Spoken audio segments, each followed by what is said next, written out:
రాహుల్ గాంధీ పర్సనాలిటీని డామినేట్ చేసే పర్సనాలిటీ కేజ్రీవాల్ది కాదన్నారు TPCC working president Jaggareddy.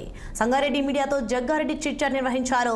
Delhi ఎన్నికలపై ఆసక్తికర విషయాలను మీడియాతో పంచుకున్నారు. ఆయన కేజ్రీవాల్కి అహం వచ్చిందంటూ కీలక వ్యాఖ్యలు చేశారు. జాతీయ రాజకీయాల్లో ప్రభావితం చేసే శక్తి ఆప్కి లేదన్న జగ్గారెడ్డి ఒంటరిగా వెళ్లి పార్టీని స్ట్రెంగ్ చేసుకోవాలని రాహుల్ గాంధీ భావించారని అనుకుంటున్నట్లు తెలిపారు. కొట్లాడడానికి సిద్ధం కమ్మని ఢిల్లీ ఎన్నికల ద్వారా ఓటర్లు రాహుల్ గాంధీ క్యాడర్ కి ఒక ఇండికేషన్ ఇచ్చారని చెప్పారు. రాజకీయాల్లో గెలుపు ఓటములు సహజమన్నారు. తాజాగా ఢిల్లీలో బీజేపీ గెలిచిందని, వచ్చే ఎన్నికల్లో కాంగ్రెస్ మళ్లీ పుంజుకుంటుందని ఆశాభావం వ్యక్తం చేశారు జగ్గారెడ్డి.